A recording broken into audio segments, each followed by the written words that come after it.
Bonjour à toutes et à tous, bienvenue dans cette nouvelle vidéo. Aujourd'hui, je vous parle de la maïeusthésie. Oui, vous avez bien entendu, je vous parle de la maïeusthésie. Rien à voir avec la maïotique et rien à voir non plus avec la mayonnaise.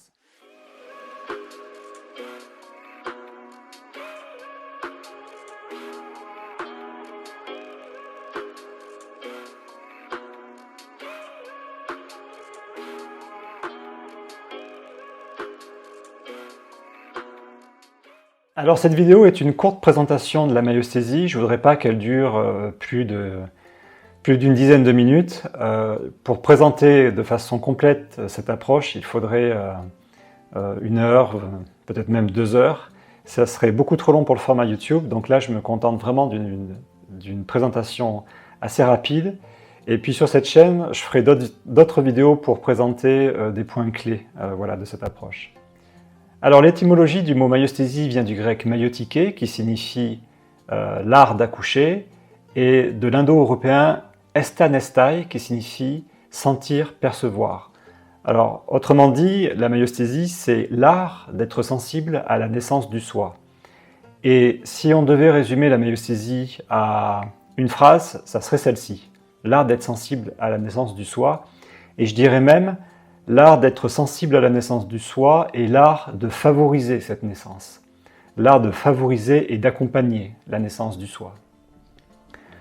L'inventeur de la maïeusthésie, du mot maïeusthésie et de ce modèle thérapeutique s'appelle Thierry Tournebise. Oui, ça ne s'invente pas, Thierry Tournebise. Il est né en 1951. Il se passionne pour la psychologie, pour la philosophie, pour tout ce qui concerne la communication entre les êtres, et il se passionne également par le questionnement existentiel et le déploiement existentiel. Donc il est naturopathe quelques années, et c'est à partir de 1979 qu'il va devenir praticien en psychothérapie. Thierry Tournebise a formé en France depuis plus de 30 ans des milliers de personnes, des gens qui sont dans les métiers de la relation d'aide, comme des médecins, des psychiatres, des psychologues, des infirmiers, infirmières, du personnel hospitalier, et toutes les personnes en fait dans le projet ou dans le métier et la relation d'aide. Thierry Tournebise est également un auteur. Il a écrit 7 livres, dont le grand livre du psychothérapeute aux éditions Erol, dont je vous parle dans une de mes vidéos précédentes, qui a été édité en 2011. Et dernièrement, il a publié un bouquin aux éditions, je crois, ESF, Sciences humaines, donc en 2019. Et le livre, c'est Au cœur de la psychothérapie. Et sur son site, vous avez accès gratuitement à je pense, des centaines d'articles, des milliers de pages, plus de 3000 pages d'articles sur des thèmes tels que la relation d'aide, humaniser la fin de vie, la conscience, le rôle des symptômes. Je vous mettrai les liens de tous ces articles, en tout cas de son site, dans la description de la vidéo. Ce qu'il y a de particulier avec les écrits de Thierry Tournebise, qu'ils soient publiés ou qu'ils soient accessibles sur son site, c'est que ceux-ci sont extrêmement documentés par des articles scientifiques, par les dernières expériences en sciences cognitives, et ils sont aussi très référencés par les auteurs qui ont influencé la pensée de Thierry Tournebise et qui ont influencé la création de la maïeusthésie. Alors les influences principales de Thierry Tournebise qui ont influencé la modélisation de la maïeusthésie sont nombreuses. Je vais vous en citer quelques-unes: Carl Rogers, Abraham Maslow, Carl Gustav Jung, André de Peretti, Paul Watzlawick, Henri Grivois, mais aussi Lao Tse, Épictète, Platon. La liste est extrêmement longue, là ce sont les principaux. Et si vous lisez des articles ou des ouvrages, vous verrez qu'il y a un grand apport de ces auteurs-là. Alors on pourrait penser que la maïeusthésie s'inscrit directement comme l'héritière de la psychologie humaniste, qui est un courant de pensée qui est né à la fin au début des années 1940 aux États-Unis, dont deux des principaux créateurs sont Abraham Maslow et Carl Rogers. Alors elle s'en inspire, mais en fait elle s'en différencie profondément parce qu'elle parvient en fait à être une synthèse et de la sagesse et des connaissances de tous ces auteurs dont elle s'inspire. La myosthésie va si loin dans sa cohérence, dans ses justesses, que d'une certaine façon, elle crée à elle seule un nouveau paradigme en psychologie, en communication, mais surtout en psychologie et en psychothérapie.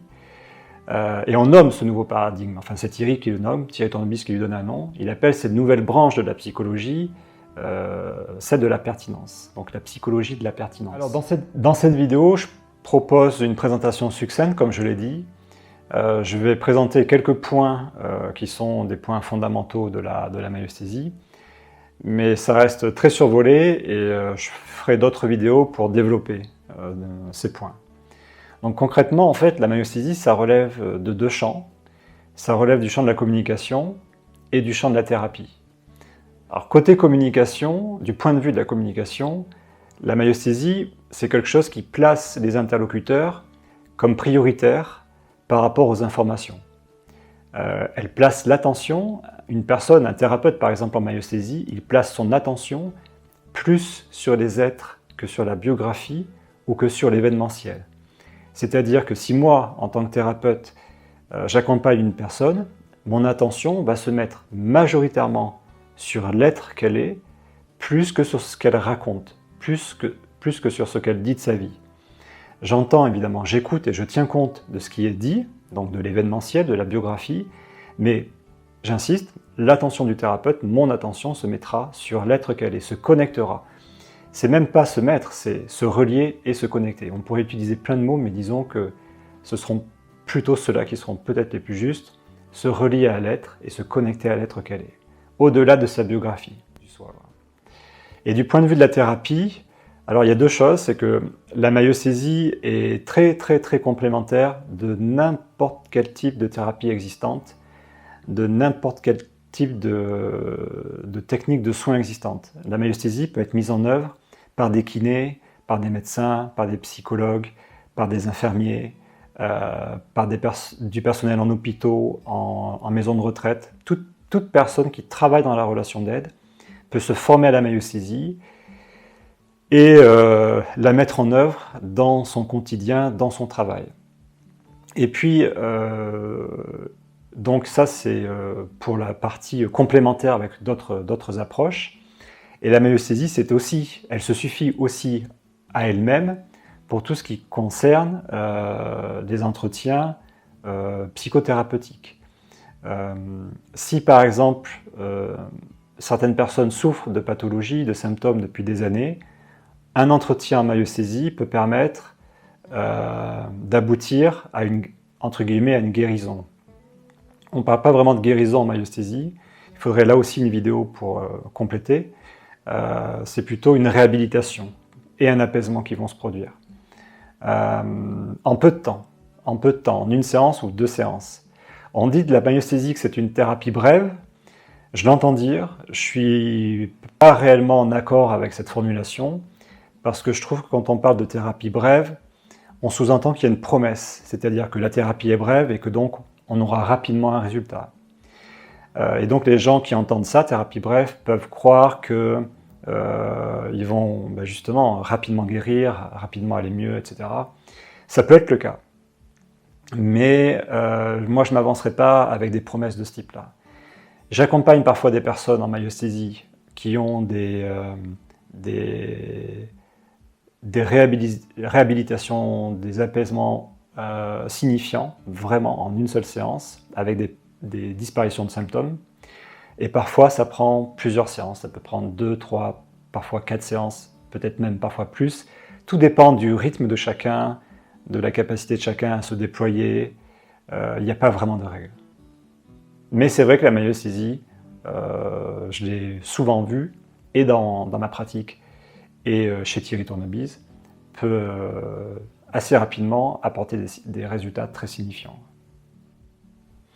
Donc voici quelques éléments de base qui constituent l'approche myosthésique en psychothérapie.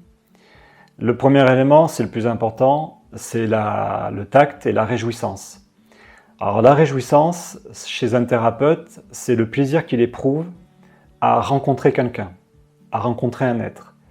Le plaisir subtil et fin d'être dans la découverte d'une personne qui vient présenter, dire, raconter qui elle est, révéler, le mot juste c'est révéler qui elle est, parce que ce n'est pas un dû. Un thérapeute en maïeusthésie, il est censé être touché par cette démarche chez l'accompagné et être réjoui par cette rencontre en fait. Et il faudrait faire une vidéo, je ferai une vidéo sur la réjouissance parce que moi ça me semble important de décrire un peu plus ce dont il s'agit, parce qu'on peut croire que la réjouissance c'est quelque chose d'explicite, c'est quelque chose d'un petit peu feu d'artifice. Dans mon ressenti, c'est plutôt quelque chose de discret, de constant, de vivant bien sûr, ça peut avoir différentes intensités, mais ça prend différentes formes. C'est quelque chose de vivant, de changeant, qui est toujours là, et ça se traduit vraiment par une joie de rencontrer l'autre, et aussi, je ne l'ai pas dit, mais une curiosité. Être curieux de la personne qu'on accompagne, mais pas seulement de la personne qu'on accompagne en fait. Être curieux de la rencontre. Rencontrer quelqu'un, bien sûr en séance, mais dans la vie quotidienne également. Être curieux de quelqu'un, être dans la découverte et encore une fois dans la rencontre. Donc ce point-là, la réjouissance et la curiosité, mais une curiosité bienveillante, qui n'est pas une curiosité en quête, pour moi c'est un des premiers fondamentaux de l'approche en maïeusthésie. Ensuite, comme deuxième point clé dans la maïeusthésie, il y a le non-savoir. Alors le non-savoir, c'est quoi? C'est dans le cadre par exemple d'un accompagnement, encore une fois, le thérapeute n'est pas celui qui sait à la place de l'autre. Je ne sais pas à la place de l'autre de quoi il souffre. Je ne sais pas à la place de l'autre pourquoi il souffre. Et je ne sais surtout pas à la place de l'autre comment régler cette situation. Au contraire, c'est la personne que j'accompagne, que je rencontre, qui va éclairer le thérapeute, qui va lui donner les informations, qui va lui révéler qui elle est. Et le thérapeute se fait en quelque sorte, déjà, voilà, éclairer et enseigner. Et à aucun moment un thérapeute fait de raisonnement ou va avoir des conclusions, cause, conséquence, etc. Vraiment cette notion de se faire éclairer par l'autre est très importante en maïeusthésie, et c'est ce dont on parle dans le non-savoir. Je ne sais pas à la place de l'autre. Et dans le prolongement de cette idée de ne pas savoir à la place de l'autre, il y a ce qu'on appelle un autre point clé en maïeusthésie qui s'appelle les demandes. Les thérapeutes en maïeusthésie, lorsqu'ils ne savent pas ou lorsqu'ils ne comprennent pas ce qu'une personne qu'ils accompagnent est en train d'expliquer ou d'exprimer, le thérapeute en maïeusthésie demande en fait. Il n'y a aucune honte, aucun frein, aucune objection à demander des précisions, un éclairage à quelqu'un qu'on accompagne. Il n'y a pas d'image à préserver, il n'y a pas de statut à préserver, on ose demander, on ose se faire éclairer par la personne que l'on accompagne. Et ces demandes ont une particularité, c'est qu'elles sont inconditionnelles. C'est-à-dire, si je fais une demande à une personne que j'accompagne, ou si je pose une question à une personne que j'accompagne, cette demande est inconditionnelle dans le sens où je n'attends aucune réponse particulière. Donc on dit de cette demande qu'elle est sans condition de réponse. Et elle n'est pas non plus avec obligation de réponse. Pardon. Il n'y a pas d'obligation de réponse à une demande. Si je posais une demande à une personne que j'accompagne, cette personne pourrait très bien garder le silence, ne pas me répondre, parce que pour elle, c'est trop dur de répondre. Et même un silence, même une non-réponse, en maïeusthésie, doit être accueilli. Et on doit, quand on est thérapeute, prendre la mesure de la difficulté d'une personne à répondre, parce que peut-être que pour elle, c'est trop difficile. Et on va lui signifier ça, en lui disant « c'est trop difficile pour vous de répondre, je comprends, si c'est si difficile que vous ne puissiez pas ». Voilà, donc les demandes en maïeusthésie, c'est une chose importante, elles sont inconditionnelles et sans condition et sans obligation de réponse. Un quatrième point en maïeusthésie, c'est les non-jugements.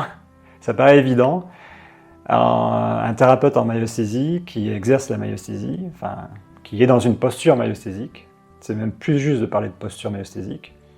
Il est dans le non-jugement, de la personne qui l'accompagne, dans le non-jugement de ce que dit la personne qui l'accompagne, de ce qu'elle a pu faire, et également dans le non-jugement de ses proches. Un thérapeute en myosthésie ne juge pas les actes, les paroles, les choix des proches de l'accompagné, et ni de l'ensemble des personnes qui gravitent autour de l'accompagné, de sa famille, etc. Donc le thérapeute, évidemment, est dans ce non-jugement, et jamais il n'encourage un accompagné à porter des jugements sur ses parents ou sur lui-même. Et ça va même plus loin, c'est que cette posture de non-jugement, elle doit être, alors comment dire, totale, profonde, je ne sais pas trop, mais elle doit vraiment être parfaitement habitée, intégrée et habitée chez le thérapeute, dans la posture du thérapeute, parce que si le thérapeute fait preuve dans sa communication non verbale, dans ce qu'il peut renvoyer et exprimer sans parler à l'accompagné de jugement, ça peut bloquer la confiance, ça peut empêcher des déploiements chez l'accompagné. Donc ça, c'est important d'intégrer cette posture-là profondément, de non-jugement, pour pouvoir accueillir en myosthésie. Un autre point, c'est le 5e, c'est l'attention. Je l'ai dit tout à l'heure, en myosthésie, l'attention se place majoritairement sur l'être et même sur les êtres, c'est-à-dire quand un accompagné parle ou évoque ceux qui sont ses parents, l'attention du thérapeute se mettra et sur l'être qu'est l'accompagné et sur les êtres qui sont nommés, donc qui sont les parents de l'accompagné. Et cette attention-là est principalement, l'attention du thérapeute est principalement sur donc les êtres qui sont nommés, plus que sur les faits qui sont racontés, et plus que sur la biographie ou les événements. Alors je le souligne à nouveau, cette vidéo se veut une présentation très succincte de la myosthésie. Je n'ai pas abordé des points clés comme la structure de la psyché, comment on considère la structure de la psyché en myosthésie, comment on considère les états de cette psyché en myosthésie. Je n'ai pas parlé non plus du rôle des symptômes, qui est très important en myosthésie, et je n'ai pas évoqué d'autres éléments de la posture du praticien. Je le ferai sur cette chaîne dans d'autres vidéos. Voilà, je préférais faire une présentation un petit peu rapide, et puis dans d'autres vidéos, aller plus en détail, plus en profondeur. Voilà, cette vidéo de présentation de la myosthésie, cette rapide vidéo de présentation de la myosthésie est terminée. J'espère que vous avez apprécié. J'espère que vous aurez l'envie et l'élan d'aller plus loin. Je vous mets les liens du site de Thierry dans la description de la vidéo. N'hésitez pas à aller y faire un tour. Je ferai d'autres vidéos sur des thèmes en lien avec l'accompagnement en psychothérapie par la myosthésie. Voilà, puis je vous dis à très bientôt. Ciao, ciao. Open the doors to the palace.